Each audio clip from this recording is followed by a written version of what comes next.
ఉక్కు మనిషి సర్దార్ వల్లభాయ్ పటేల్ జన్మదినోత్సవాన్ని పురస్కరించుకొని జాతీయ ఐక్యతా దినోత్సవం సందర్భంగా మాచర్లపట్నంలో జాతీయ ఐక్యతా ప్రతిజ్ఞ కార్యక్రమము అర్బన్ సీఐ వెంకటరమణ ఆధ్వర్యంలో ఘనంగా నిర్వహించారు. ఈ సందర్భంగా సీఐ వెంకటరమణ విద్యార్థులతో కలిసి బస్టాండ్ సెంటర్ వద్ద జాతీయ ఐక్యతా ప్రతిజ్ఞ చేయించారు. ఈ కార్యక్రమంలో విద్యార్థులు, పోలీసులు, స్థానిక ప్రజలు పెద్ద సంఖ్యలో పాల్గొని దేశభక్తి నినాదాలతో కార్యక్రమాన్ని ఉత్సాహంగా జరిపారు. సీఐ వెంకటరమణ మాట్లాడుతూ, నా దేశం యొక్క ఐక్యత, సమగ్రత మరియు భద్రతను కాపాడటానికి నాకు నేనుగా అంకితమవుతానని ప్రతిజ్ఞ చేస్తున్నాను. ఇదే సందేశాన్ని నా తోటి దేశస్థులతో పంచుకొని వ్యాప్తి చేయడానికి కృషి చేస్తానని ప్రతిజ్ఞ చేస్తున్నా అన్నారు. ఈ కార్యక్రమంలో ఎస్ఐ అనంతకృష్ణ, పోలీసు సిబ్బంది, విద్యార్థులు పాల్గొని జాతీయ ఐక్యతకు అంకిత భావాన్ని వ్యక్తం చేశారు.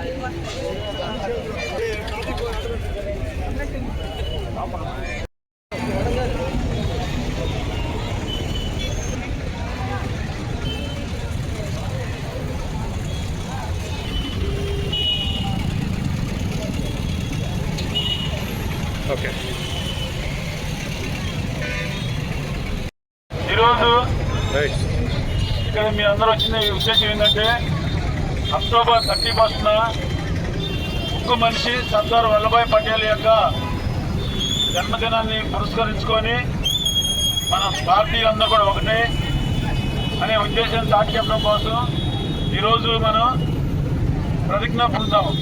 నేను చెబుతాను, అందరూ కూడా పెద్దగా చేతులు మీ చేతులు ఇక చాపి ప్రతిజ్ఞ చెప్తారు కాబట్టి, స్కూల్లో కాలేజ్ చెప్తారు కాబట్టి గర్వాలు అయ్యేది మీరు వచ్చేసి పెట్టండి. జాతీయ ఐక్యత ప్రతిజ్ఞ. నా దేశం యొక్క ఐక్యత, సమగ్రత మరియు భద్రతను కాపాడడానికి నాకు నేనుగా అంకితం అవుతానని ప్రతిజ్ఞ చేస్తున్నాను. ఇదే సందేశాన్ని నా తోటి దేశస్థులతో పంచుకొని వ్యాప్తి చేయడానికి కృషి చేస్తానని ప్రతిజ్ఞ చేస్తున్నాను.